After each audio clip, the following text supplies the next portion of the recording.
너 같은 사람은 나가봐야 며칠도 못 버텨. 30해를 넘게 살면서 들어온 말들이 있어요. 밥상에서, 문 닫힌 방 안에서, 심지어 손주 앞에서까지. 저는 늘 그 말들을 삼키는 쪽이었습니다. 그냥 웃고, 그냥 넘기고, 그냥 또 밥을 차렸어요. 그런데 어느 날 숟가락이 손에서 멈췄습니다. 이렇게 살면 안 되겠다 싶었거든요. 그래서 제가 먼저 이혼을 꺼냈어요. 그 집만 나오면 다 끝나는 줄 알았습니다. 딸이 손을 내밀었고 저는 그 손을 잡았어요. 그런데 그게 시작이 아니라 또 다른 문 앞이었다는 걸 그때는 몰랐습니다. 저는 대체 어디서부터 잘못된 걸까요? 시작 전 구독과 좋아요로 함께 해주시고 어느 지역에서 듣고 계신지 댓글로 한 번씩만 남겨주세요. 그곳에 행복이 닿길 바라겠습니다. 그날도 저녁 식탁은 여느 때와 다르지 않았어요. 서영이 우진 씨랑 하람이를 데리고 온다고 했을 때 저는 아침부터 장을 봤습니다. 냉장고에 뭐가 있는지 확인하고 모자란 것들을 채우고 미역국은 멸치 육수부터 따로 내서 끓였어요. 잡채도 당면을 미리 불려서 볶았습니다. 생선은 고등어를 샀는데 굵기를 한참 보다가 골랐어요. 하람이가 생선 가시를 무서워하니까 살이 잘 발라지는 걸로요. 누가 시킨 일이 아니에요. 제가 그냥 그렇게 해왔습니다.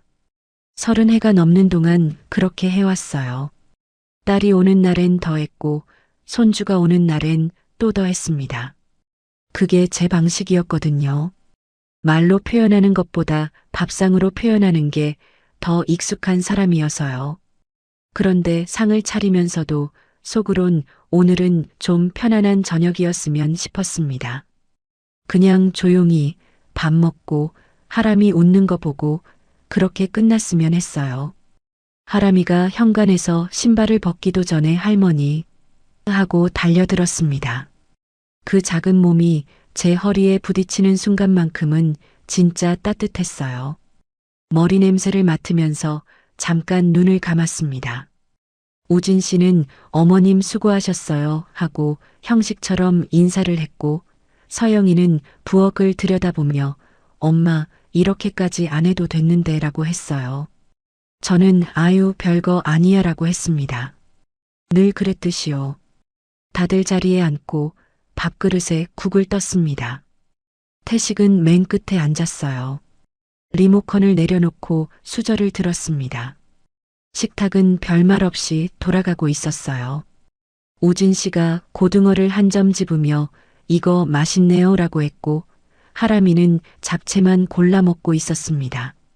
서영이는 하람이 밥그릇에 국을 조금 더 부어주면서 채소도 먹어야지라고 했어요. 그때였어요.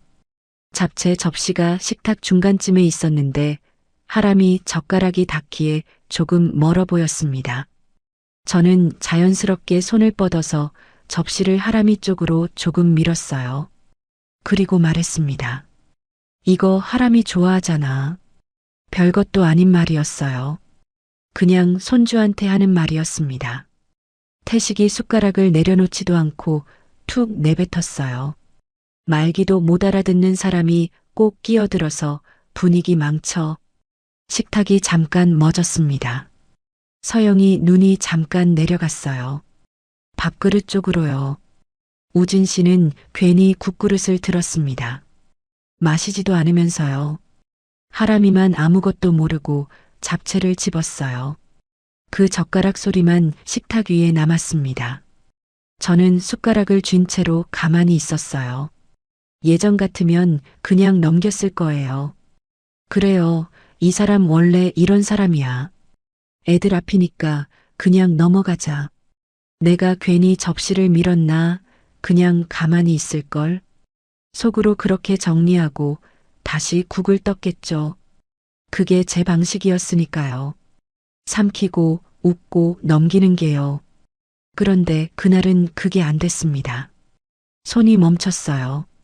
딸 앞에서, 사위 앞에서, 손주 앞에서 30해를 넘게 살아오면서 저는 이 사람한테 이런 말을 밥 먹듯 들어왔는데 그게 아직도 여기서 이렇게 나오고 있다는 게, 이 밥상 앞에서, 이 사람들 다 보는 앞에서 저는 여전히 그 자리에 있다는 게, 아무것도 달라지지 않았다는 게, 그게 너무 선명하게 보였거든요. 가슴 어딘가가 아프다기보다는 그냥 텅 비는 느낌이었습니다. 이상하게 눈물도 안 났어요. 그냥 멍했습니다. 숟가락을 상 위에 내려놨어요. 소리가 나게 놓은 게 아니에요. 그냥 조용히 손에서 놓았습니다. 그게 다였어요. 아무도 뭐라고 하지 않았고 저도 아무 말 하지 않았습니다. 그런데 그 작은 동작 하나가 저한테는 30해 만에 처음 하는 일이었어요. 수저를 스스로 내려놓은 게요. 밥은 그냥 그렇게 끝났습니다.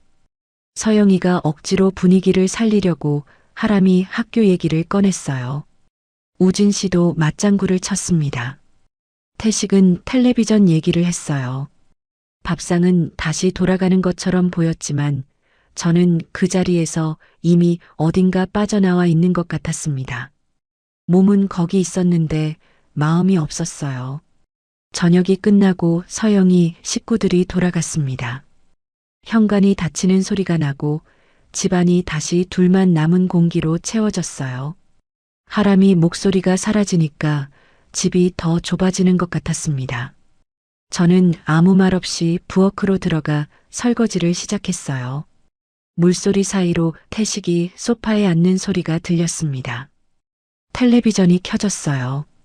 그릇을 하나씩 닦으면서 저는 아무 생각도 안 하려고 했습니다. 그냥 손만 움직이자고, 오늘도 그냥 여기까지만 하자고. 거품을 헹구고 그릇을 엎어놓고 냄비 뚜껑을 닫고 그렇게만 하자고요. 그런데 싱크대에 물이 손등 위로 흐르는 걸 보다가 문득 이 손이 몇 년이나 이 싱크대 앞에 있었나 세어보게 됐어요. 세다가 그만뒀습니다. 세면 더 이상해질 것 같았거든요. 숫자가 나오면 더 무거워질 것 같아서요. 물을 잠갔어요. 부엌이 조용해졌습니다. 텔레비전 소리만 거실에서 흘러왔어요. 뒤에서 태식이 말했습니다. 저런 표정 짓지 마. 당신은 원래 이런 사람이야. 저는 그 말을 들으면서 싱크대 끝을 쥐고 있었어요. 손끝이 차가웠습니다. 그 말이 뭔가 달랐어요. 오늘 밥상에서 한 말이랑 똑같은 결인데 이번엔 그냥 흘러가지 않았거든요. 당신은 원래 이런 사람이야. 30해 동안 이 사람이 저한테 했던 말의 요약 같았습니다. 당신은 원래 그런 사람이니까 거기 맞게 살아라. 그 말이요. 수건으로 손을 닦고 돌아섰어요. 그 사람 얼굴을 똑바로 봤습니다. 오래 봤어요. 태식은 텔레비전을 보면서 제 시선을 피했습니다. 저는 계속 봤어요. 그러다가 말했습니다. 그만합시다. 나도 여기까지 할게요.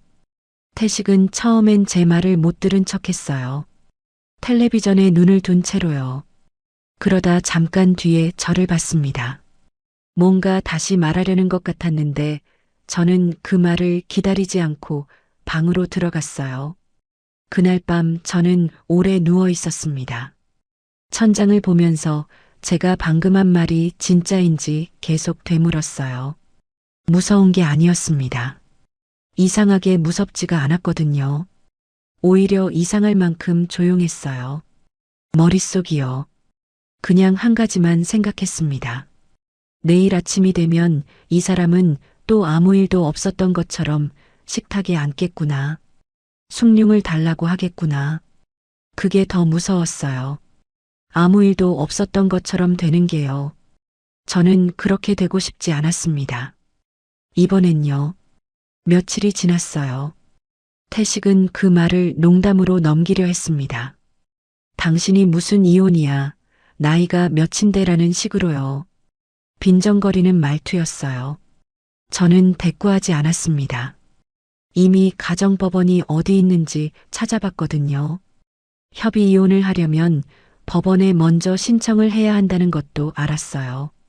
신청서에 뭘 써야 하는지, 숙려 기간이 얼마나 되는지 다 찾아봤습니다. 혼자 화면을 들여다보면서 손이 떨렸지만 마음은 이상하게 흔들리지 않았어요. 법원 접수 창구 앞에 앉던 날, 담당분이 서류 절차를 설명해 줄 때 저는 끝까지 집중해서 들었습니다. 협의이혼 의사확인 신청서에 제 이름을 쓰는데 손이 조금 떨렸어요. 볼펜을 쥔 손가락이 어색했습니다. 그런데 이상했어요. 도장을 찍는 순간은 손이 안 떨렸거든요. 오히려 그 순간이 제일 조용했습니다. 속이요. 숙려 기간이 지나고 확인 기일에 다시 법원을 찾은 날, 태식은 판사 앞에서도 끝까지 점잖은 얼굴이었습니다. 밖에서 늘 그랬듯이요. 저는 그 얼굴을 보면서 새삼스럽지도 않았어요. 저 얼굴을 30해 동안 봐왔으니까요. 밖에서의 얼굴이랑 집안에서의 얼굴이 이렇게 다른 사람인 걸 저 말고는 아무도 잘 모를 거예요. 법원 복도로 나오면서 태식이 서류를 접으며 말했습니다. 비웃는 것도 아니고 화난 것도 아닌 목소리였어요. 그냥 확인하듯이요. 그래, 나가봐. 당신 혼자 며칠이나 버티나. 저는 아무 대답도 하지 않았어요. 가방을 챙겨서 걸었습니다. 복도 끝 햇빛이 보였어요. 그쪽으로 걸었습니다. 그 말이 가방 안 서류보다 더 깊이 들어오는 건 느꼈지만 그래도 걸었어요. 법원 유리문을 밀고 나오는데 바깥 바람이 얼굴에 닿았습니다. 차가웠어요. 그런데 이상하게 그 차가움이 싫지 않았어요. 그날 저녁 서영이 왔습니다. 엄마, 우리 집에서 쉬어. 일단 나오면 돼. 딸이 제 캐리어 손잡이를 잡아줬어요. 저는 그 손을 보면서 잠깐 목이 잠겼습니다. 이 아이가 내 편이 되어주는구나 싶었거든요. 30해 만에 처음으로 누군가 내 짐을 대신 잡아주는 것 같아서요. 눈물이 날 것 같았는데 꾹 눌렀습니다. 지금 울 자리가 아닌 것 같아서요. 캐리어를 끌고 딸 집 현관에 들어서는 순간이었어요. 신발을 벗고 고개를 드는데 작은 방 문 앞에 접이식 행거 하나가 세워져 있었습니다. 옷걸이가 비어 있었어요. 제가 올 걸 알고 미리 준비한 것 같았는데 그게 왜인지 반갑지가 않았습니다. 따뜻하지 않았어요. 잠깐 두는 자리처럼 보였거든요. 그 행거 하나가 그렇게 보였습니다. 쉬러 오는 엄마 방이 아니라 짐을 잠깐 걸어두는 공간처럼요. 제가 너무 예민한 건지도 모른다고 생각했어요. 그냥 들어가자고, 일단 들어가자고. 그런데 발이 잠깐 멈칫했습니다. 그 멈칫함이 뭔지 저는 그날 밤엔 아직 몰랐어요. 작은 방 문을 열었을 때 저는 잠깐 그 자리에 서 있었습니다. 방은 좁았어요. 창문이 하나 있었는데 블라인드가 내려져 있었고 벽 한쪽엔 아직 정리 안 된 박스들이 밀려 있었습니다. 접이식 침대가 펴져 있었고 그 옆에 행거 하나. 서영이가 미리 준비해 둔 거라는 게 보였어요. 나름 신경 쓴 거겠죠. 그런데 저는 캐리어를 끌고 들어가서 한가운데 세워두고 한동안 열지 않았습니다. 짐을 풀어도 되는 방인지 아닌지 그게 감이 오지 않았어요. 남편 집에서 나올 때 챙긴 게 많지 않았습니다. 옷 몇 벌, 속옷, 약봉지, 오래된 가디건 하나, 수건 2장, 작은 수첩. 그게 다였어요. 30년 넘게 살던 집인데 나올 때 손에 쥔 게 그것뿐이었습니다. 더 챙기고 싶지 않았던 건지, 더 챙길 게 없었던 건지 그때는 잘 몰랐어요. 지금 생각하면 아마 둘 다였을 거예요. 서영이가 문 앞에서 말했습니다. 엄마, 당분간 여기서 편히 있어. 불편한 거 있으면 말하고. 저는 응, 고마워라고 했어요. 딸 얼굴을 보면서 웃었습니다. 그런데 방 안에 혼자 남겨지고 나서 저는 캐리어 손잡이를 한참 쥐고 있었어요. 편히 있으라고 했는데 어떻게 있어야 편한 건지 몰랐거든요. 여기가 제 자리인지 잠깐 맡겨진 자리인지 그 감각이 없었습니다. 블라인드를 조금 올렸어요. 창밖으로 옆 건물 벽이 보였습니다. 하늘은 조금만 보였어요. 저는 그 하늘을 보다가 캐리어를 열었다가 다시 닫았습니다. 그날 밤은 짐을 풀지 않았어요. 다음 날 아침이었습니다. 저는 습관처럼 일찍 눈이 떠졌어요. 새벽 5시쯤이었을 거예요. 30해 동안 몸에 밴 시간이거든요. 그 시간에 눈이 떠지면 부엌으로 가야 한다는 게 몸에 새겨져 있었습니다. 남편 집에서도 그랬고 그 전에 시댁에서도 그랬어요. 살금살금 부엌으로 나갔습니다. 냉장고를 열어봤어요. 서영이 도시락 반찬이 몇 가지 있었고 하람이 간식, 우진 씨 맥주 몇 캔. 저는 찬장을 열어봤습니다. 뚝배기가 있었어요. 된장이 있었고 두부도 있었습니다. 저는 자연스럽게 냄비를 꺼냈어요. 국을 끓이면 되겠다 싶었거든요. 아침에 따뜻한 국 한 그릇이면 하루가 시작되는 것 같아서요. 그게 제가 아는 아침이었습니다. 된장국을 끓이고 냉장고에 있던 반찬 몇 가지를 꺼내놓고 밥솥을 눌렀어요. 식탁을 닦고 수저를 놓았습니다. 그러고 나서 거실 소파에 앉아 서영이 식구들이 일어나기를 기다렸어요. 우진 씨가 먼저 나왔습니다. 넥타이를 매면서 부엌 쪽을 봤어요. 식탁 위에 차려진 걸 보더니 잠깐 멈칫했습니다. 그러고는 저를 보며 말했어요. 어머님, 저희는 아침 이렇게 안 드셔도 돼요. 부담 갖지 마세요. 말은 정중했습니다. 목소리도 낮고 조심스러웠어요. 그런데 저는 그 말을 듣는 순간 손이 괜히 멈췄어요. 반찬 뚜껑을 막 열려던 참이었는데요. 부담 갖지 마세요. 그 말이 고맙다는 말인지 하지 말라는 말인지 순간 헷갈렸거든요. 서영이가 나오면서 식탁을 보더니 말했어요. 엄마, 어제 피곤했을 텐데 이런 거 안 해도 됐는데. 저는 아유, 그냥 손에 익어서라고 했습니다. 웃으면서요. 그런데 그 웃음이 조금 억지였어요. 내 손이 익은 게 맞는데 그 익은 손이 여기선 환영받는 손인지 아닌지 모르겠는 거였거든요. 하람이는 뭣도 모르고 잘 먹었습니다. 된장국 맛있다 그랬어요. 그 한마디가 그날 아침에 제일 편안한 말이었습니다. 우진 씨는 출근하면서 반도 못 먹고 나갔고 서영이도 도시락 싸느라 바빴어요. 식탁은 제가 거의 혼자 치웠습니다. 그릇을 씻으면서 저는 생각했어요. 내가 잘못한 건지 아니면 그냥 이 집은 아침을 이렇게 안 먹는 건지 뭐가 맞는 건지 몰랐습니다. 낮 시간은 길었어요. 서영이도 우진 씨도 출근하고 하람이도 학교에 가고 나면 집안이 조용해졌습니다. 저는 작은 방에 들어가 앉았다가 거실로 나왔다가 다시 들어갔다가를 반복했어요. 텔레비전을 틀었다가 껐습니다. 소리가 너무 크게 느껴졌거든요. 남의 집 거실에서 혼자 텔레비전 보는 게 이상한 것 같아서요. 아, 여기가 남의 집이 아닌데. 딸네 집인데.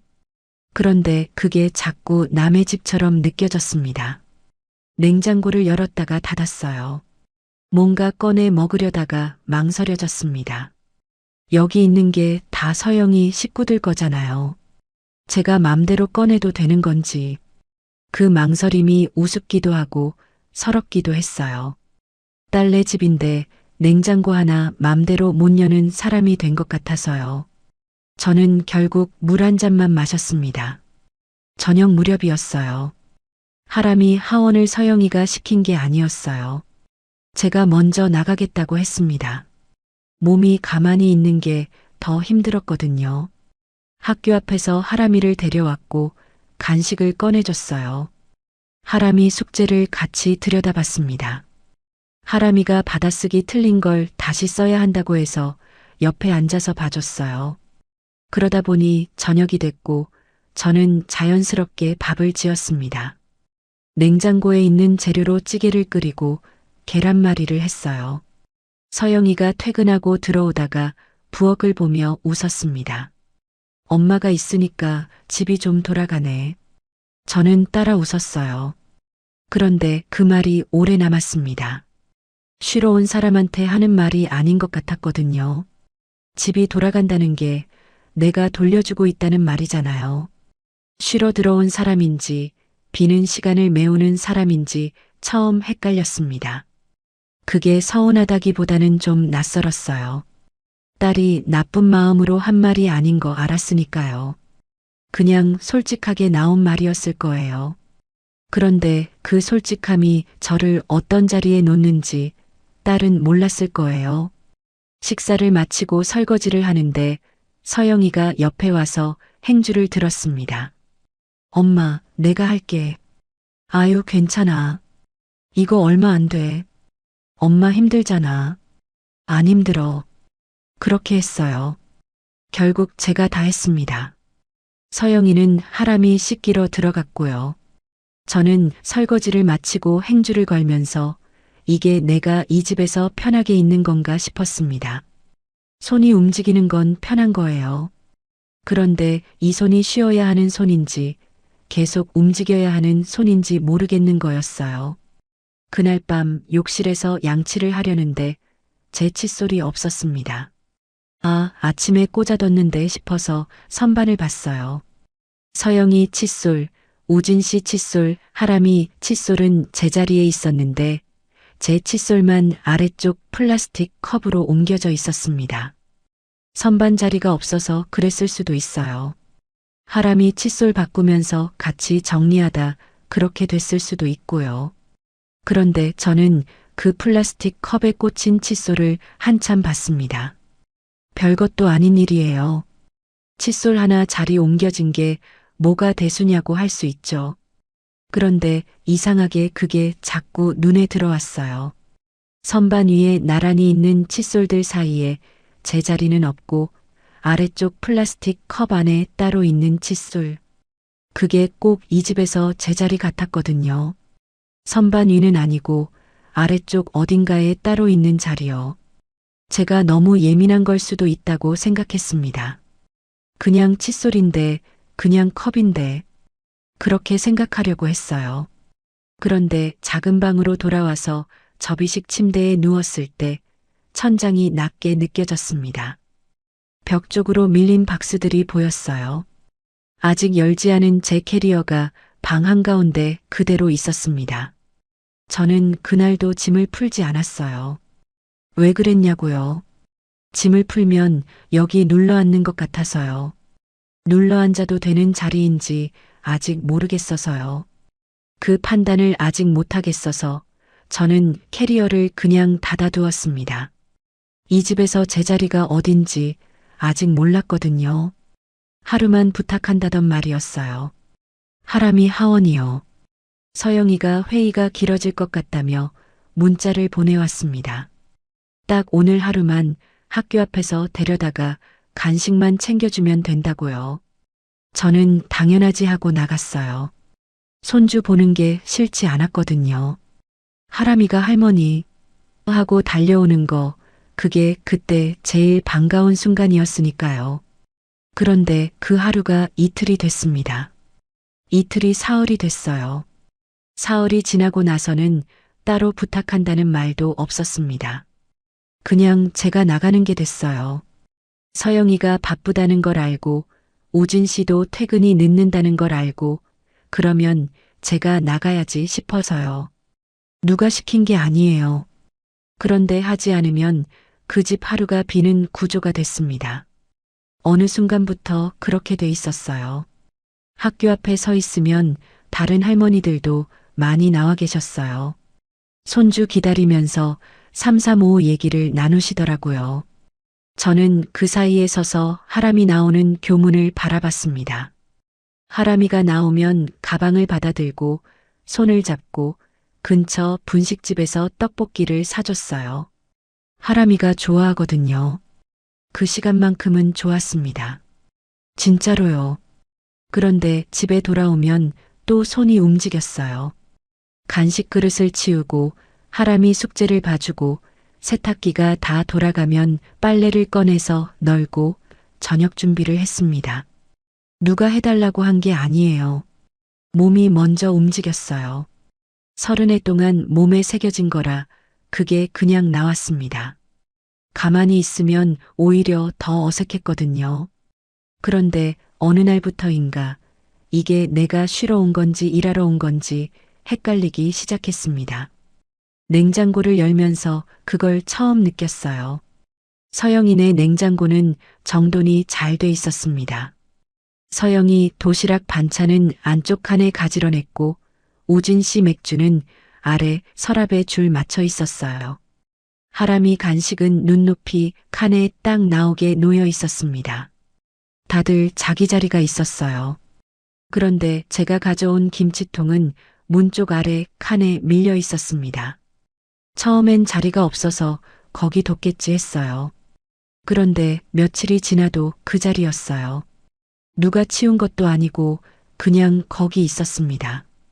냉장고 문을 닫으면 제일 먼저 닫히는 자리예요. 열면 제일 나중에 보이는 자리이기도 하고요. 컵도 그랬어요. 처음 며칠은 찬장 유리컵을 썼습니다. 그런데 어느 날 보니까 제가 쓰던 유리컵 자리에 하람이 새 컵이 들어와 있었고 저는 자연스럽게 싱크대 한쪽에 놓인 플라스틱 컵을 쓰게 됐어요. 누가 바꾼 게 아니에요. 그냥 그렇게 됐습니다. 그렇게 되는데 아무도 뭐라 하지 않았어요. 저도 뭐라 하지 않았고요. 칫솔은 이미 그랬고 자기 물건 하나 둘 자리가 없다는 걸 저는 이런 데서 먼저 깨달았습니다. 대놓고 치워진 게 아니라서 더 이상했어요. 소리 없이 밀려나는 거였거든요. 그게 티가 안 나서 더 오래 걸렸습니다. 아, 내가 지금 밀려나고 있구나 라는 걸 알아채는데요. 그날 저녁이었어요. 하람이가 숙제를 다 하고 나서 거실에 뒹굴고 있었습니다. 저는 옆에서 뜨개질을 하고 있었어요. 하람이가 천장을 보다가 갑자기 물었습니다. 아무 생각 없는 목소리였어요. 할머니는 우리 집에서 언제까지 자? 저는 뜨개 바늘을 쥔 채로 잠깐 멈췄습니다. 하람이는 그냥 궁금해서 물어본 거예요. 나쁜 마음이 있을 나이가 아니잖아요. 8살짜리가 그냥 물어본 거예요.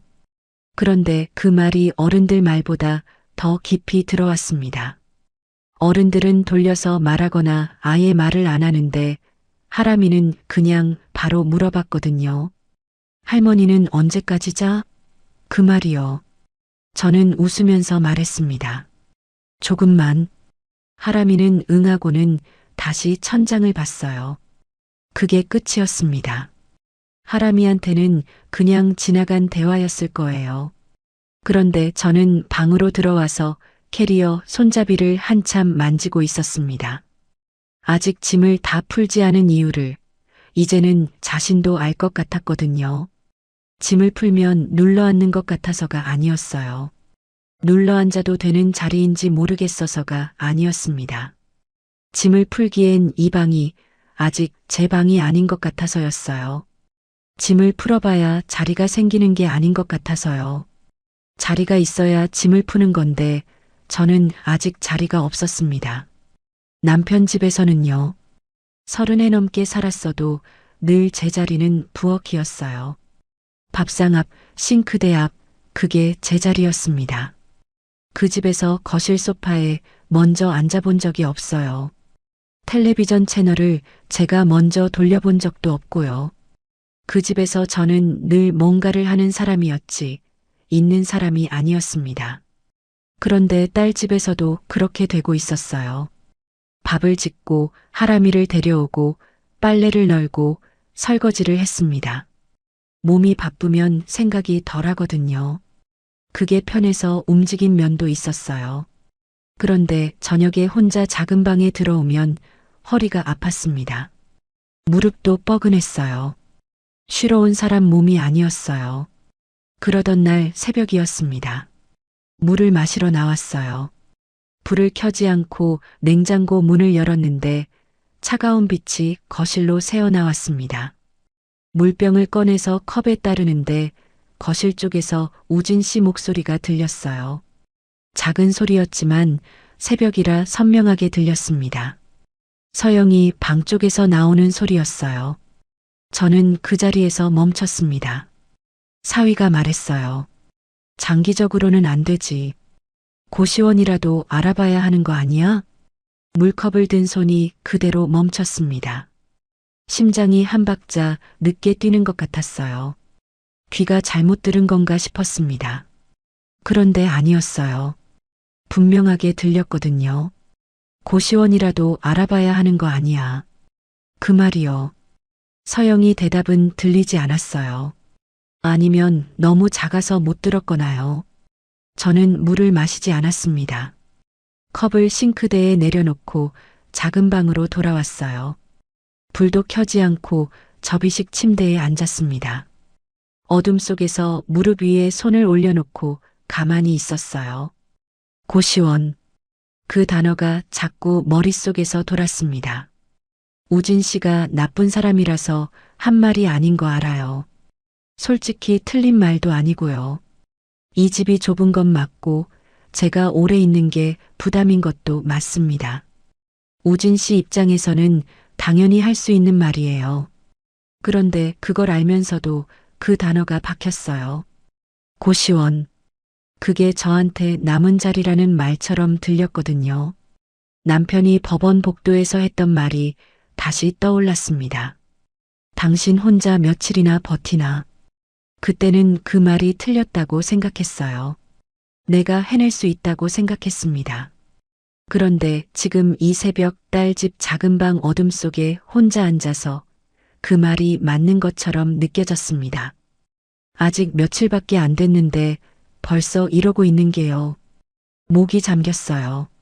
눈물이 나오려는 게 느껴졌는데 꾹 눌렀습니다. 울면 안 될 것 같았어요. 이유는 잘 모르겠는데 여기서 울면 안 된다 싶었습니다. 이 집에서 내가 울면 더 짐이 되는 것 같아서요. 창문 블라인드 사이로 가로등 빛이 조금 들어왔어요. 저는 그 빛을 보면서 한참 앉아 있었습니다. 무릎 위에 올린 손이 차가워졌어요. 남편 집에서 사람 취급을 못 받았습니다. 딸 집에서는 식구 취급을 못 받고 있었어요. 그러면 저는 어디서 사람으로 있을 수 있는 건지 그 새벽에는 정말 몰랐습니다. 아직 열지 못한 캐리어가 어둠 속에서 그대로 있었어요. 그게 제 꼴 같았습니다.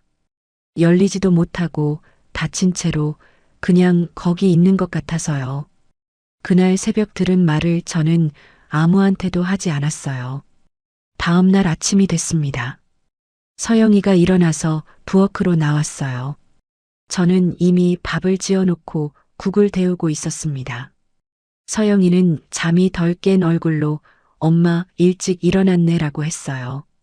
저는 잠이 없어서라고 했습니다. 웃으면서요. 그게 다였어요. 서영이도 아무 말 하지 않았습니다. 저도 아무 말 하지 않았어요. 둘 다 전날 밤을 알고 있었는데 둘 다 아무 말도 못했습니다. 서영이는 도시락을 싸면서 하람이 가방을 챙겼고 저는 설거지를 했어요. 그 침묵이 이상하게 무거웠습니다. 남편이랑 살던 시절 식탁의 침묵이랑은 결이 달랐어요. 그때 침묵은 무서웠거든요. 언제 터질지 모르는 침묵이었습니다. 그런데 서영이랑의 침묵은 달랐어요. 서로 알고 있는데 못 꺼내는 침묵이었습니다. 그게 어떤 면에선 더 차가웠어요. 우진 씨는 먼저 나갔고 서영이도 하람이 손을 잡고 나갔습니다. 현관이 닫히고 나서 저는 한동안 부엌에 서 있었어요. 설거지는 다 됐는데 손을 행주에 닦으면서 그냥 서 있었습니다. 집안이 조용해졌어요. 냉장고 돌아가는 소리만 났습니다. 저는 앉았어요. 식탁 의자예요. 처음으로 아무것도 안 하고 그냥 앉았습니다. 손도 움직이지 않고 텔레비전도 켜지 않고 그냥 식탁 앞에 앉아서 창밖을 봤어요. 바깥에 바람이 부는지 나무가 조금 흔들렸습니다. 구름이 느리게 지나갔어요. 고시원. 그 단어가 또 왔습니다. 낮에도 오고 밥 먹을 때도 오고 하람이 숙제를 봐줄 때도 왔어요. 제가 쫓아내려고 해도 자꾸 돌아왔습니다. 고시원이라도 알아봐야 하는 거 아니야. 우진 씨 목소리로요. 나쁜 말이 아닌 거 알아요. 현실적인 말인 거 알고요. 그런데 그게 왜 이렇게 박히냐면 제가 그 말을 어디서 들어봤기 때문이에요. 비슷한 결의 말을요. 당신 혼자 며칠이나 버티나. 태식이 법원 복도에서 했던 말이에요. 나가봐야 못 버틴다는 말이었죠. 그때 저는 그 말이 틀렸다고 생각했습니다. 내가 해낼 수 있다고, 나가면 달라진다고 생각했어요. 그런데 지금 저는 딸 집 작은 방에 있고 사위는 고시원을 얘기하고 있어요. 태식이 말이 맞아 들어가는 것 같았습니다. 그 사람 말대로 되고 있는 것 같아서 그게 제일 싫었어요. 그 사람한테 지는 것 같아서요. 하람이 하원을 나갔습니다.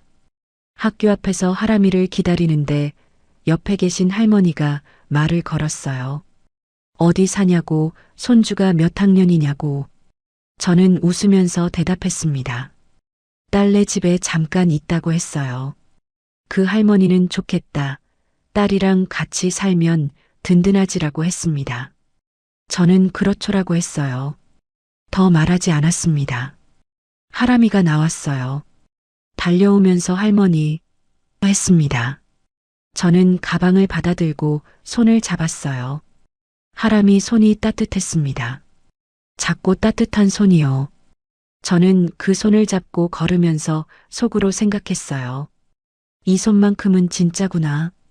이 용기만큼은 아무도 가져갈 수 없구나. 집에 돌아와서 간식을 차려주고 하람이 숙제를 받습니다. 하람이가 받아쓰기를 틀렸는데 자꾸 딴짓을 했어요. 저는 옆에 앉아서 집중해야지라고 했습니다. 하람이가 삐죽거리면서 연필을 들었어요. 그 모습이 웃겼습니다. 잠깐이었지만 웃었어요. 저녁이 됐어요. 서영이가 퇴근하고 들어왔습니다. 우진 씨도 들어왔어요. 저녁을 먹었고 하람이가 씻으러 들어갔습니다. 평범한 저녁이었어요. 아무 일도 없는 것처럼 돌아갔습니다. 그런데 밥을 먹으면서 저는 우진 씨를 자꾸 봤어요. 우진 씨는 아무것도 모르는 얼굴이었습니다. 평소랑 똑같았어요. 밥을 먹고 서영이한테 오늘 어땠냐고 물어보고 하람이한테 학교 얘기 들으면서요. 저한테도 어머님, 오늘 하람이 잘 있었어요? 하고 물어봤습니다. 목소리가 다정했어요. 나쁜 사람이 아니에요. 정말로요. 그냥 자기 집이 있는 사람인 거예요. 자기 식구가 있는 사람이요. 저는 그 사람한테 식구가 아니었습니다. 그게 그날 저녁 밥상에서 제일 선명하게 보였어요. 밥을 먹고 나서 서영이가 하람이 재우러 들어갔습니다. 우진 씨는 거실 소파에 앉았어요. 저는 설거지를 했습니다. 물소리 사이로 텔레비전 소리가 들렸어요. 그릇을 닦으면서 저는 오늘 밤을 넘기면 어떻게 하나 생각했습니다. 내일은 또 어떻게 하나. 모레는요. 그 다음은요. 설거지를 마치고 작은 방으로 들어가려는데 서영이가 거실로 나왔어요. 하람이 재워놓고 나온 것 같았습니다. 우진 씨랑 거실에 나란히 앉았어요. 저는 작은 방 문 앞에서 잠깐 멈칫했습니다. 들어가야 하는데 발이 안 움직였어요. 왜 그랬는지 모르겠습니다. 그냥 그 자리에 서 있었어요. 서영이가 낮은 목소리로 말했습니다. 엄마한테 어떻게 말해? 우진 씨가 대답했어요. 당신 엄마 오래 계시면 우리도 힘들어. 나도 미안해서 말 안 했는데 솔직히 계속은 무리야. 저는 방문 손잡이를 쥔 채로 숨을 참았습니다. 심장이 빠르게 뛰었어요. 그런데 몸은 움직이지 않았습니다. 들어가지도 나오지도 않았어요. 그냥 그 자리에 서 있었습니다. 서영이가 한참 말이 없었어요. 그러다가 작게 답했습니다. 나도 알아. 근데 바로 어떻게 해? 그 말이 끝나고 거실이 조용해졌어요. 텔레비전 소리만 작게 났습니다. 저는 그제야 방문을 열고 들어왔어요. 불을 켜지 않았습니다. 어둠 속에서 접이식 침대 끝에 앉았어요. 등을 구부리고 무릎 위에 손을 올려놓았습니다. 나도 알아. 근데 바로 어떻게 해? 그 말이 자꾸 돌았어요. 서영이가 나쁜 말을 한 게 아니에요. 오히려 그게 더 마음이 아팠습니다. 딸도 알고 있었던 거잖아요. 어떻게 해야 하는지 알면서도 바로 못하겠다는 거잖아요. 그러면 저는 그 사이에서 뭔가요? 딸이 어떻게 해야 할지 고민하는 문제인 거잖아요. 제가요. 그 순간 또 태식이 목소리가 귀에 들어왔습니다. 당신 혼자 며칠이나 버티나. 이번엔 선명했어요. 법원 복도 형광등빛 아래서 서류를 접으며 비웃던 그 얼굴이랑 목소리가 같이 왔습니다. 그때 저는 그 말을 틀렸다고 생각했어요. 내가 증명해 보이겠다고 생각했습니다. 그런데 지금 이 새벽 딸 집 작은 방 어둠 속에서 그 말이 맞아들어가고 있었어요. 며칠이나 버티나. 그 말대로 되고 있었습니다. 손이 차가워졌어요. 무릎 위에 올린 손이요. 저는 그 손을 한참 봤습니다. 어둠 속에서도 손등에 핏줄이 보였어요. 이 손이 30해 동안 밥을 차리고 설거지를 하고 빨래를 널고 청소를 했습니다. 남편 집에서요. 그런데 남편은 이 손 보고 며칠이나 버티겠냐고 했어요. 딸 집에서도 이 손은 밥을 짓고 하람이를 돌보고 설거지를 했습니다. 그런데 사위는 오래 있으면 무리라고 했어요. 이 손이 움직이는 동안은 필요한 것 같은데 이 손 가진 사람은 자리가 없는 것 같았습니다. 얼마나 앉아 있었는지 모르겠어요. 거실 텔레비전이 꺼지는 소리가 들렸고 서영이 방문 닫히는 소리가 났습니다. 집안이 완전히 조용해졌어요. 저는 그제야 눈을 감았습니다. 자려고 한 게 아니었어요. 그냥 더 이상 생각하기 싫어서요. 눈을 감으면 안 보이니까요. 그런데 눈을 감아도 태식이 말이 왔습니다. 우진 씨 말이 왔어요.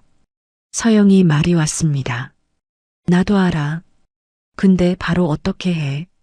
당신 혼자 며칠이나 버티나. 그 말들이 번갈아 왔어요. 잠이 오지 않았습니다. 새벽이 되면서 창문 블라인드 사이로 빛이 조금씩 들어왔어요. 저는 눈을 뜨고 그 빛을 봤습니다. 아침이 오고 있었어요. 오늘도 서영이 식구들이 일어날 거고 저는 부엌으로 나가 밥을 지을 거고 하람이 하원을 나갈 거고 저녁을 차릴 거였습니다. 그리고 밤이 되면 또 이 방에 들어와서 이렇게 앉아 있을 거였어요. 그게 언제까지일지 저는 몰랐습니다. 그날 아침 저는 하람이를 학교에 데려다 줬어요. 손을 잡고 학교 앞 골목을 걷는데 하람이가 제잘제잘 말을 했습니다. 어제 친구랑 싸웠는데 오늘은 화해할 거라고요. 저는 그래, 잘됐다 하면서 걸었어요. 하람이를 교문 앞에서 보내고 돌아서는데 발걸음이 딸 집 쪽으로 가지 않았습니다. 그냥 걸었어요. 방향 없이요. 골목을 걷다가 큰 길로 나왔습니다. 사람들이 출근하고 있었어요. 다들 어딘가로 가고 있었습니다. 저는 그 사이에서 그냥 걸었어요. 그러다가 멈췄습니다. 낡은 건물 외벽에 붙은 간판 앞이었어요. 글씨가 바랬지만 읽을 수 있었습니다. 고시원, 보증금 없음, 식사 제공.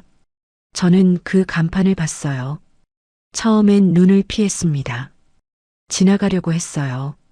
그런데 몇 발자국 걸어가서도 그 문구가 자꾸 따라왔습니다. 보증금 없음, 식사 제공. 저는 멈춰서 뒤를 돌아봤어요. 간판이 거기 있었습니다. 낡고 바랬지만 거기 있었어요. 한참을 그 앞에 서 있었습니다. 집으로 돌아온 건 한참 뒤였어요. 현관문을 열고 들어오는데 작은 방 문이 열려 있었습니다. 저는 안을 들여다봤어요. 접이식 침대가 보였고 아직 열지 않은 캐리어가 보였습니다. 그런데 방 한쪽에 박스 하나가 새로 놓여 있었어요. 가까이 가서 봤습니다. 제 옷 몇 벌이 접혀 들어가 있었어요. 수건도 있었습니다. 서영이가 한 것 같았어요. 정리를 도와주려고 한 것 같았는데 박스에 담긴 제 옷이 왜인지 보따리처럼 보였습니다. 언제든 들고 나갈 수 있게 담아둔 것처럼요. 그렇게 보이면 안 된다는 거 알았어요. 서영이가 그런 뜻으로 한 게 아닌 거 알았습니다. 그런데 그렇게 보였어요. 저는 그 박스 앞에 한참 쪼그려 앉아 있었습니다. 태식이 말이 맞아 들어가고 있었어요. 며칠이나 버티나. 그 말이 맞아 들어가고 있었는데 저는 그걸 이 박스 앞에서 처음으로 인정하게 됐습니다. 그러면서 동시에 생각했어요. 그래도 내가 먼저 나가야겠다고요. 그날 밤 저는 잠을 거의 못 잤어요. 박스 앞에 쪼그려 앉아 있다가 접이식 침대에 누웠다가 다시 앉았다가를 반복했습니다. 천장을 보면서 여러 가지를 생각했어요. 아니, 생각이라기보다는 그냥 여러 가지가 왔다 갔다 했습니다. 태식이 말이 오고, 우진 씨 말이 오고, 서영이 말이 왔어요. 그 말들이 번갈아 가면서요. 그러다가 새벽 어느 시간에 한 가지가 정해졌습니다. 내가 먼저 나가야겠다고요. 쫓겨나는 건 싫었어요. 눈치채고 나가는 것도 싫었습니다. 누군가 어렵게 말을 꺼내면 그걸 받아서 나가는 것도요. 그게 남편 집이었거든요. 30해 동안 그 집에서 저는 늘 밀려나는 쪽이었습니다. 말도 못하고 표현도 못하고 그냥 있다가 어느 순간 구석으로 밀려나 있는 쪽이요.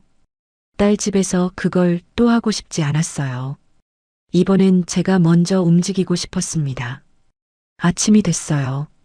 서영이 식구들이 나가고 집이 조용해졌습니다. 저는 작은 방으로 들어가서 박스를 다시 열었어요.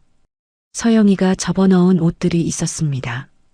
저는 그걸 하나씩 꺼내서 다시 봤어요. 얇은 면 티셔츠, 집에서 입던 가디건, 속옷 몇 벌. 남편 집을 나올 때 챙긴 것들이었습니다.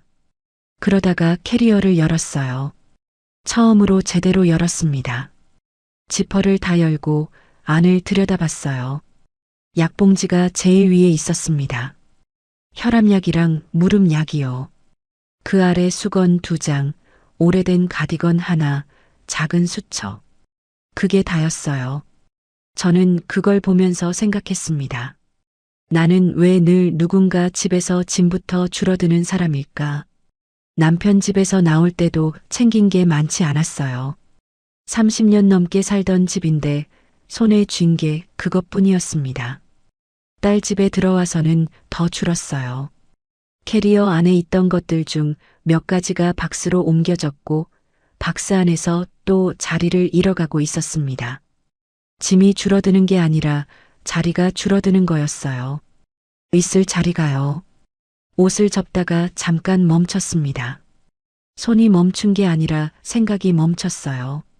그러다가 다시 접었습니다. 천천히요. 그날 오후였어요. 저는 딸 집을 나왔습니다. 서영이한테 말하지 않고요. 잠깐 나간다고만 했어요. 골목으로 나와서 큰 길을 걸었습니다. 어제 발걸음이 멈췄던 그 간판 앞으로 다시 갔어요. 낮에 보니까 건물이 더 낡아 보였습니다. 외벽이 군데군데 떨어져 있었고 유리문이 좀 흐렸어요. 그런데 간판은 그대로였습니다. 고시원, 보증금 없음, 식사 제공. 유리문을 밀고 들어갔어요. 관리인 아주머니가 나왔습니다. 나이가 지긋한 분이었어요.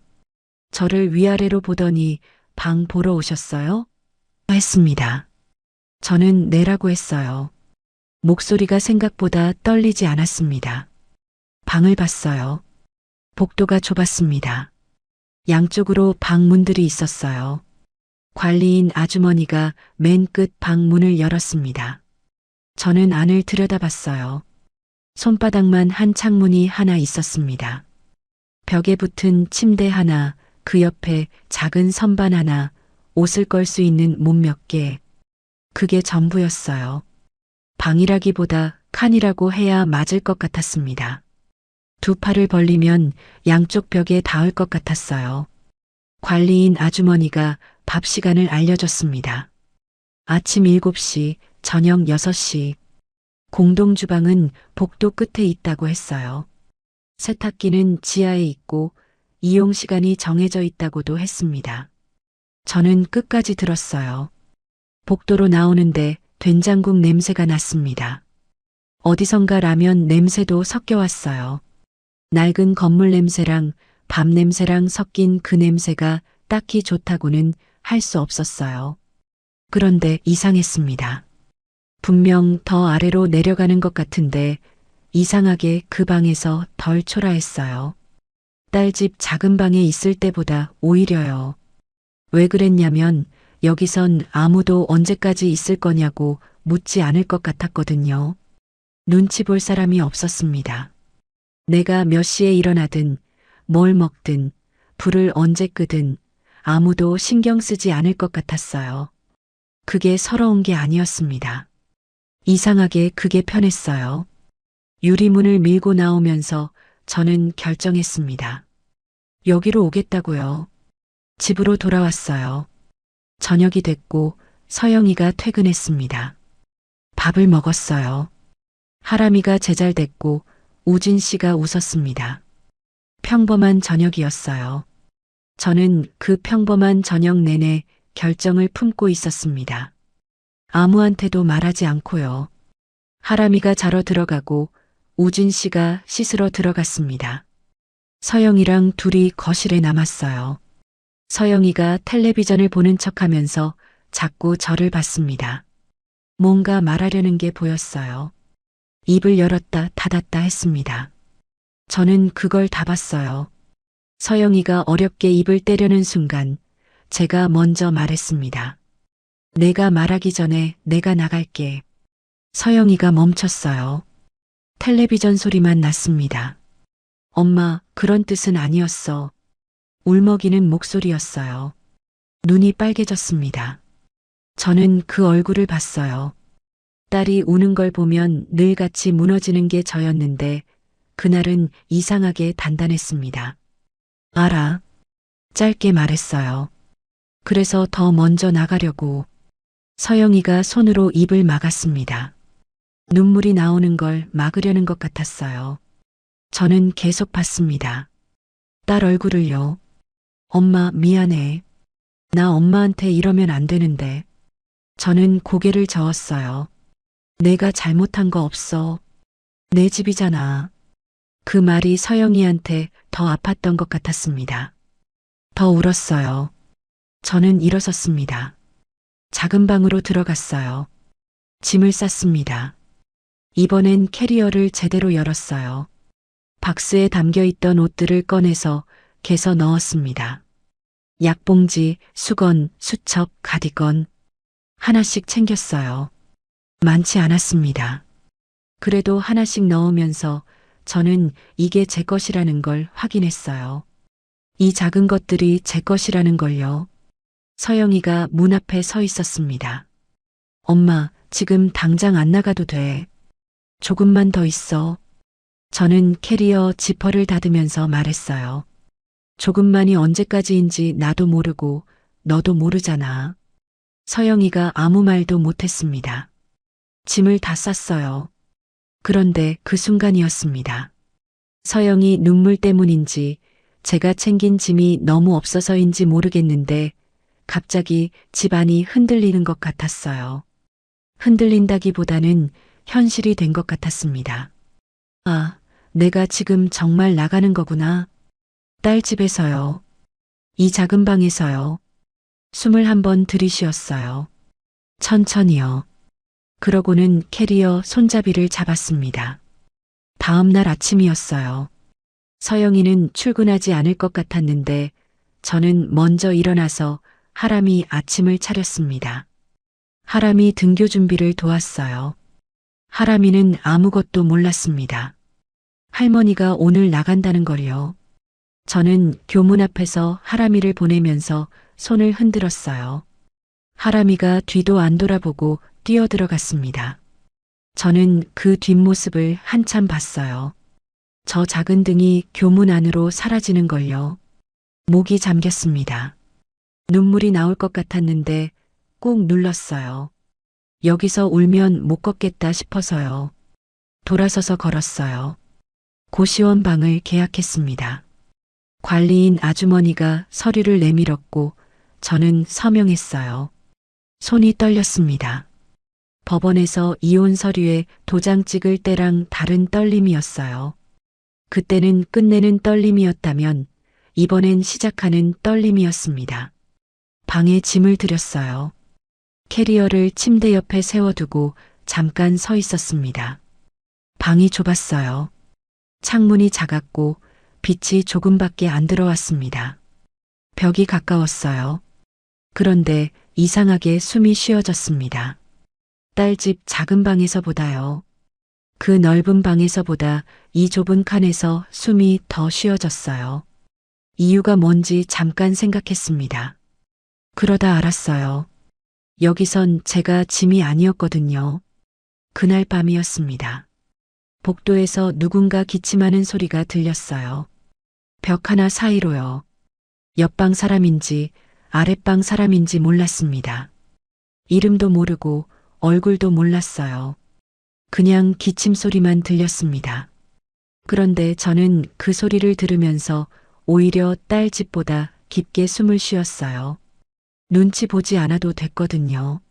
누가 언제까지 있을 거냐고 묻지 않았거든요.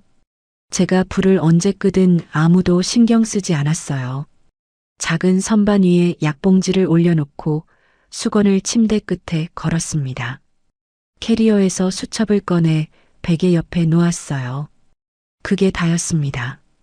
짐이 그게 다였어요. 그런데 그 작은 것들을 하나씩 자리에 놓으면서 저는 처음으로 이게 제 자리라는 걸 느꼈습니다. 남의 집 구석이 아니라 제 자리요. 아직 좁고 아직 낡고 아직 아무것도 없는 자리였습니다. 그래도 제 자리였어요. 불을 껐습니다. 어둠 속에서 창문 사이로 가로등 빛이 조금 들어왔어요. 저는 그 빛을 보면서 눈을 감았습니다. 내일은 어떻게 될지 몰랐어요. 그 다음 날도 몰랐습니다. 그런데 그 모름이 그날 밤엔 무섭지 않았어요. 처음으로요. 고시원 첫 아침은 새소리로 시작하지 않았어요. 복도에서 누군가 세면대 물 트는 소리가 들렸습니다. 그 다음엔 문 여닫히는 소리, 슬리퍼 끄는 소리, 낯선 소리들이었어요. 30해 동안 들어온 소리들이 아니었습니다. 남편 집에서는 태식이 헛기침 소리로 아침이 시작됐어요. 딸 집에서는 하람이 뛰는 소리로 시작됐고요. 그런데 여기선 아무도 저한테 관계없는 소리들이었습니다. 저를 향한 소리가 하나도 없었어요. 그게 이상하게 편했습니다. 눈을 뜨고 천장을 봤어요. 낮은 천장이었습니다. 벽이 가까웠어요. 그런데 숨이 쉬어졌습니다. 어제도 느꼈던 그 감각이 아침에도 있었어요. 좁은데 숨이 쉬어지는 것 같은 그 감각이요. 일어나서 앉았습니다. 침대 끝에 걸어둔 수건을 들었어요. 세면대로 나갔습니다. 복도 세면대 앞에 서니까 거울이 있었어요. 오래된 거울이었습니다. 테두리가 녹슬어 있었고 표면이 군데군데 흐렸어요. 그 거울 앞에서 제 얼굴을 봤습니다. 오래 봤어요. 66살 얼굴이었습니다. 주름이 많았어요. 눈밑이 처져 있었고 머리카락도 많이 휘었습니다. 곱다고 할 수 없는 얼굴이었어요. 그런데 저는 그 얼굴을 보면서 이상하게 눈이 뜨거워졌습니다. 남편 집에서 거울 앞에 서면 늘 뭔가 부족한 것 같았어요. 딸 집에서는 거울 앞에 오래 서 있을 시간이 없었고요. 그런데 여기선 이 낡은 거울 앞에서 제 얼굴을 오래 볼 수 있었습니다. 세수를 했어요. 차가운 물이었습니다. 얼굴에 물을 끼얹으면서 정신이 들었어요. 방으로 돌아와서 선반 앞에 섰습니다. 어제 올려둔 것들이 있었어요. 약봉지, 빗, 수건. 딱 3가지였습니다. 저는 거기에 컵 하나를 더 올려놨어요. 관리인 아주머니한테 받은 플라스틱 컵이었습니다. 딸 집에서 쓰던 것과 똑같이 생긴 컵이었어요. 그런데 이건 달랐습니다. 누가 여기에 두라고 한 게 아니었어요. 제가 여기에 두기로 한 거였습니다. 컵을 선반 위에 놓는데 손이 잠깐 멈췄어요. 누구 허락도 없이, 누구 눈치도 보지 않고 내 물건을 내가 원하는 자리에 놓는다는 게 이런 거구나 싶었습니다. 별것도 아닌 일이에요. 컵 하나 선반 위에 올리는 일인데요. 그런데 그게 30해 동안 없었던 일이었어요. 남편 집에서 저는 늘 있던 자리에 맞췄습니다. 딸 집에서는 자리 자체가 없었고요. 눈이 뜨거워졌어요. 눈물이 나오려는 걸 느꼈는데 막지 않았습니다. 그냥 뒀어요. 좁은 방 안에서 혼자였거든요. 누구한테 보여줄 필요도 없고 누구한테 설명할 필요도 없었습니다. 그냥 제 눈물이었어요. 한참 있다가 닦았습니다. 수건으로요. 그러고는 아침을 먹으러 나갔어요.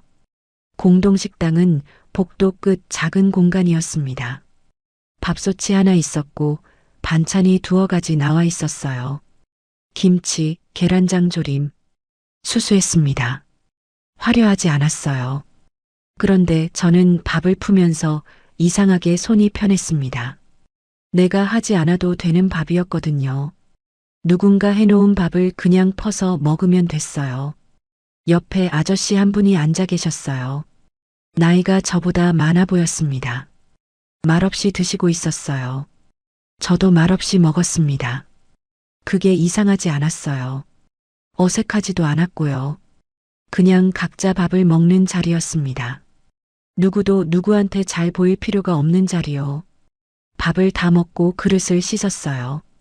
제 것만요. 그게 또 이상하게 좋았습니다. 내 것만 씻으면 되는 거요. 방으로 돌아와서 침대에 앉았어요. 오전이 조용했습니다. 복도에서 가끔 소리가 났지만 방 안은 조용했어요. 저는 그 조용함 속에서 수첩을 꺼냈습니다. 베개 옆에 뒀던 수첩이요. 오래된 수첩이었어요. 몇 장 쓰다 말고 오래 묵혀둔 거였습니다. 펼쳤어요. 첫 장이 비어 있었습니다. 저는 펜을 꺼내서 썼어요. 서정희. 제 이름이었습니다. 그 아래 날짜를 썼어요. 오늘 날짜요. 그게 다였습니다. 더 쓰지 않았어요. 그냥 이름이랑 날짜만요. 그런데 그 2줄이 오래 봐졌어요. 서정희. 저였습니다. 김태식 아내가 아니고 김서영 엄마가 아니고 누구 며느리가 아닌 그냥 서정이요. 그 이름이 남편 성도 아니고 딸 집 손님도 아닌 제 몫처럼 처음 느껴졌습니다. 이름 석자가 이렇게 무거울 수 있는 줄 몰랐어요. 수첩을 덮고 선반 위에 올려뒀습니다. 오후에 서영이가 왔어요. 인터폰이 울렸을 때 저는 창문을 조금 열어두고 앉아 있었습니다. 관리인 아주머니가 딸이 왔다고 했어요. 저는 잠깐 눈을 감았다가 뜨고 나갔습니다. 서영이가 입구에 서 있었어요. 손에 뭔가 들고 있었습니다. 반찬통이었어요. 몇 가지 싸운 것 같았습니다. 눈이 부어 있었어요. 어제 많이 울었구나 싶었습니다. 엄마. 그 한마디에 목소리가 떨렸어요. 저는 들어와라고 했습니다. 방으로 안내했어요. 서영이가 들어오면서 방을 둘러봤습니다. 좁은 방이었어요. 침대 하나, 선반 하나. 서영이 눈이 빨개졌습니다. 엄마, 미안해. 내가 엄마한테 이러면 안 됐는데. 저는 침대에 앉았어요. 서영이한테 옆에 앉으라고 했습니다. 서영이가 앉았어요. 우리 둘이 앉으니까 방이 꽉 찼습니다. 무릎이 닿을 것 같았어요. 서영이가 울었어요. 소리 없이 눈물이 흘렀습니다. 저는 그 옆에서 그 눈물을 봤어요. 딸이 우는 걸 보면 늘 손이 먼저 갔습니다. 등을 쓸어주거나 손을 잡아주거나 괜찮다고 했어요. 그게 제 방식이었거든요. 딸 감정까지 제가 안아주는 게요. 그런데 그날은 손이 안 갔습니다. 움직이지 않았어요. 일부러 안 간 게 아니에요. 그냥 안 갔습니다. 이번엔 딸 감정까지 대신 안아주지 않기로 한 거였어요. 서영이가 스스로 감당해야 하는 감정이 있었습니다. 그걸 제가 대신해주면 서영이는 다음에도 또 그럴 거였어요. 모르고요. 저는 대신 말했어요. 남편 집도 내 삶을 대신 안 살아줬고 내 집도 안 되더라. 이제는 내가 해봐야지. 서영이가 고개를 들었습니다. 눈물이 맺힌 눈으로 저를 봤어요. 엄마, 그게 무슨 말이야? 나는 엄마 내치려던 게 아니었어. 알아. 진짜로 몰랐어. 우진이가 그런 말한 거 나도 엄마한테 너무 미안하고. 알아. 저는 2번 다 짧게 말했습니다. 길게 설명하지 않았어요. 내가 나쁜 게 아니라는 거 알고 우진 씨가 나쁜 게 아니라는 것도 안다고요. 그런데 그게 아니어도 안 되는 자리가 있다는 것도 이제는 안다고요. 서영이가 반찬통을 내밀었어요. 그래도 이거라도. 저는 받았습니다. 고맙다고 했어요. 서영이가 한참 있다가 말했습니다. 엄마, 나 앞으로 어떻게 해? 이렇게 두면 안 될 것 같은데. 저는 창문 쪽을 봤어요. 작은 창문 사이로 하늘이 조금 보였습니다. 구름이 있었어요. 내 집 걱정해. 나는 내가 할게. 서영이가 더 울었습니다. 저는 그 울음을 가만히 들었어요. 달래주지 않았습니다. 그게 처음엔 이상하게 느껴졌어요. 딸이 우는데 가만히 있는 게요. 그런데 이상하지 않았습니다. 달래주지 않아도 되는 거였어요. 서영이가 스스로 울고 스스로 그칠 수 있는 거였습니다. 저 없이도요. 서영이가 돌아갔어요. 입구에서 뒤를 돌아보면서 엄마 밥은 잘 먹어라고 했습니다.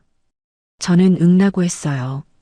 서영이가 골목으로 사라지는 걸 봤습니다. 작아지다가 없어졌어요. 저는 방으로 돌아왔어요. 반찬통을 선반 위에 올려뒀습니다. 약봉지 옆에요. 빗이랑 수건이랑 컵이랑 수첩이 있는 자리예요. 반찬통이 하나 더 늘었습니다. 선반이 조금 찼어요. 저는 그 선반을 봤어요. 많지 않았습니다. 누가 보면 초라하다고 할 자리예요. 낡은 선반 위에 플라스틱 컵 하나, 약봉지, 빗, 수건, 수첩, 반찬통. 그게 다였습니다. 그런데 이게 다 제 것이었어요. 제가 놓은 자리에 있는 것들이었습니다. 누가 옮기지 않았고 누가 치우지 않았어요. 내일 아침에 눈 뜨면 그대로 있을 것들이었습니다. 그게 처음이었어요. 저녁이 됐습니다. 공동식당에서 밥을 먹었어요. 오늘 반찬은 김치찌개였습니다. 뜨거웠어요. 숟가락으로 떠서 한 입 먹었는데 짭짤하고 따뜻했습니다. 비싼 밥이 아니었어요. 화려하지도 않았고요. 그런데 이상하게 밥이 넘어갔습니다. 남편 집에서 차린 밥보다 딸 집에서 차린 밥보다 잘 넘어갔어요. 내가 차리지 않은 밥이어서 그런 것 같았습니다. 그냥 먹기만 해도 되는 밥이어서요. 밥을 다 먹고 방으로 돌아왔어요. 창문을 조금 열었습니다. 저녁 바람이 들어왔어요. 차갑지 않았습니다. 선선했어요. 저는 침대에 앉아서 그 바람을 맞았습니다. 남 눈치 보지 않고요. 아무도 이 창문을 왜 여냐고 하지 않았어요. 얼마나 열어두냐고도 하지 않았습니다. 제 시간에 제가 열면 됐어요. 수첩을 꺼냈습니다. 첫 장을 다시 펼쳤어요. 서정희. 오늘 날짜. 그 두 줄이 그대로 있었습니다. 저는 그 아래 한 줄을 더 썼어요. 고시원 첫날. 처음으로 제 자리를 제가 정했습니다. 그게 다였어요. 더 쓰지 않았습니다. 긴 말이 필요하지 않았어요. 이 한 줄이면 충분했습니다. 수첩을 덮고 선반 위에 올려뒀어요. 불을 껐습니다. 어둠 속에서 창문 사이로 가로등 빛이 들어왔어요. 복도에서 누군가 지나가는 소리가 났습니다. 멀리서 차 소리가 들렸어요. 낯선 소리들이었지만 무섭지 않았습니다. 저는 눈을 감았어요. 내일 아침 이 집 근처 반찬 가게에 가볼 생각이었습니다. 오전에 몇 시간만 도울 수 있느냐고 물어보려고요. 하루 전체를 내주는 일 말고 제가 감당할 수 있는 만큼만 하는 일이요. 30해 동안 하루 전체를 내줬습니다. 이제는 제가 정하는 만큼만 하고 싶었어요. 잘 될지 모르겠어요. 받아줄지도 모르고요. 그런데 이상하게 두렵지 않았습니다. 남편이 그랬어요. 당신 혼자 며칠이나 버티나. 그 말이 맞을 것 같았던 순간이 있었습니다. 딸 집 작은 방 어둠 속에서요. 새벽에 혼자 앉아 있을 때요. 그때는 진짜 그 말이 맞는 것 같았어요. 그런데 틀렸습니다. 저는 버텼어요. 쫓겨난 게 아니에요. 제가 먼저 나온 거였습니다. 제 발로요. 제 손으로 짐을 싸서요. 남편 집에서 밀려난 게 아니고 딸 집에서 쫓겨난 게 아니고 제가 걸어서 나온 거였어요. 그게 달랐습니다. 더 내려온 줄 알았는데 여기서 처음 제 자리를 제가 정했어요. 남편 집에서도 딸 집에서도 없던 감각이었습니다. 제 자리를 제가 정하는 감각이요. 작고 낡은 자리였지만 제 자리였어요. 바람이 창문 사이로 들어왔습니다. 선선했어요. 저는 그 바람을 맞으면서 생각했어요. 서정희. 그 이름으로 이제 살아봐야겠다고요. 끝까지 들어주셔서 감사합니다. 구독과 좋아요는 다음 이야기를 이어갈 힘이 됩니다. 그리고 주인공에게 한 줄 응원을 댓글로 남겨주시면 그 마음까지 함께 전해두겠습니다.